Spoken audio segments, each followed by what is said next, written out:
part of the schedules. Mr Chairman. Oh, the Honourable Annette King. Surprise, surprise, Mr Chairman. But here we are again. 5 years this government's been in office, 5 budgets, 5 years of National Party policies, 5 years of the Minister of Health, and 5 years of his control of the health system. So I say to the Minister, it's time that he took some responsibility for the health issues in New Zealand, because 5 years of blaming the previous government just doesn't wash out there with the public anymore. It's past its used by date and makes him look like a weak minister. It's just not credible. So it's time for Tony Ryle to man up and to answer some of the growing problems that are in our health sector. You see, the more good news rhetoric that he rolls out every week is now seen for what it is, nothing but hollow rhetoric. And so I think it's time, Mr Chairman, that we launched the Tony Ryle BS Barometer. Now, this is a barometer that measures his promises against the reality. Have a look at some real evaluation of what's going on in health based on the evidence, based on his clinicians, his doctors and nurses and their assessment of what's going on in our health sector. Let's start with his health targets. His 4 health targets are nothing more than political tick-box targets to make him look good. His league tables that he has printed every quarter that he trumpets about how well the health system is doing. Well, I have no problem with having targets, but when they can't become the major driver of everything that happens in health to the extent that other things are excluded, then you have to question those very targets. And so on Monday this week, the director of the salaried medical specialists spoke to the Hospital and Community Dentistry Conference, and he had this to say. Now, this is from the representatives of our most senior doctors in New Zealand. He said stressed hospital staff are being micromanaged to meet targets that are putting patients' lives at risk. He said that a combination of increased government expectations on hospital and diminishing increases in funding means the resources are stretched. He said elective surgeries being pushed through as quickly as possible, with shorter operations being given priority. So you're in luck, he said, if you have a simple, fast operation, and out of luck if it's complex. He said post-operative care or post-clinic follow-up is being compromised because specialists are too busy. He said mistakes by rush staff in emergency departments mean patients are being sent to the wrong hospital department. He said that those with chronic illnesses are missing out because chronic illnesses are ongoing and complex and they don't lend themselves to targets. He said that his senior management and specialists are being bombarded with calls and texts from the central government, which means that they're constantly distracted to the point that mistakes are being made. Mr Chairman, that comes from the representatives of the most senior doctors in New Zealand. Now, if the Minister was in the chair answering these questions, his answer would be, well, he would say that, wouldn't he, because after all, they want a pay increase. Well, Mr Ryle will know that the pay round for senior doctors has now been settled. So anything that has been said since the settlement of that pay round can't be blamed on them grandstanding to get more money. And so I believe those specialists in our hospitals who are seeing the real financial stress that our hospitals are under. And there is tremendous financial pressure. You're seeing it, and members opposite cannot deny they are seeing it. They have constituents who have received letters like the ones that I have in front of me. Letters from district health boards that say, due to the demand of referrals being received for patients to have an orthopaedic assessment and the need for DHBs to honour their commitment to seeing patients within 5 months, the orthopaedic service is only accepting urgent referrals.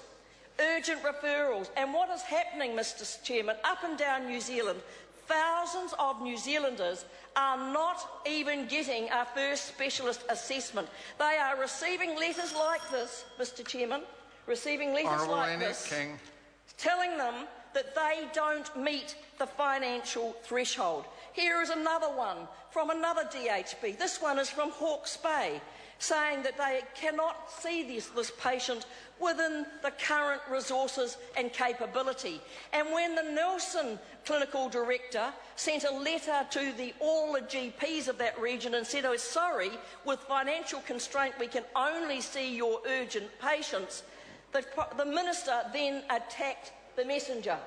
But what he always does, you're quite right, he attacks the messenger. There is huge financial pressure on our district health boards. And what the members opposite might not know, that the DHBs in this budget, in this year, received the lowest increase in funding that DHBs have had in a decade. They're not my figures. Those are Treasury's figures. The lowest increase in DHBs that they have had in a decade. And we have mounting problems with the staff, the very staff that is needed to treat our patients in our hospital. We heard at the Select Committee that the Minister had to confess that 30% of our graduate nurses are not getting jobs at the time they graduate. And he likes to trumpet 1,000 extra doctors and 2,000 extra nurses since they became the government. And of course, I actually do dispute the figures, but let me answer Dr Hutchison, who actually knows how long it takes to train a doctor. It doesn't take 5 years to train a doctor. It takes a minimum of 8 years to train a doctor, at least 3 years and more for a nurse. So nearly every single addition to our workforce actually were trained under a Labor government, not under a national government, under a Labor government. But we have some looming problems in staff shortages in specialist areas, but also in nursing. And nurses that are graduating and not getting employment is a waste of taxpayers' money and a waste of a human resource. They had to admit at the Select Committee, when nurses don't get a job, 10% of them have decided after all that training they're not going to take up nursing at all. Well, I know that the Minister went on to say how good things were for nurses in the health sector. Well, maybe he ought to read the email that was sent to him not long after he said that. And it was from the husband of a nurse who said, "I object to your media release that nursing graduates cannot find jobs, that nursing graduates can find jobs. My wife works as a nurse and is very often forced to work hours and hours for which she is not being paid because of low staffing levels. There are shortages of nurses in our hospital and the mistakes are being made because of this," he went on to say. And he went on to say to the Minister that your government's move to present legislation this year that takes away even our tea breaks shows you what you think of our nurses. And then there was a very interesting story. An A-grade nurse, top graduate nurse in New Zealand this last year, who has applied for jobs and has not even got an interview. There is a disconnect here between us having a job shortage and nurses not being able to get jobs. And this is something that this Minister definitely needs to address. Then today, Mr Speaker, on the front page of the Dom Post, we saw the most disgusting of stories about aged care in New Zealand. And this is a whole area that is not of importance to this government. They are certainly not of importance, Dr Hutchison, and all the crocodile tears from the DHB that say we've put in another 200,000 for aged care. I have to say, then why are old people having their home care cut? Why have they still not provided proper travel allowances for those who provide the care? I mean, the rural woman of New Zealand wrote to the Minister only a month ago and said rural New Zealand request that district health boards urgently implement a sustainable and consistent fair travel policy for home support workers, because they know the very people who are caring for those older people are the lowest paid, who then have to pay for their own travel to get to their job, and nothing happens. And in terms of quality of care, it is time that they this government implemented the recommendations from the Human Rights Commission report. It's long overdue. Mr Chair. Kevin Haig. Well, thank you, Mr Chair. I'd like to start by endorsing, I think, everything that Annette King has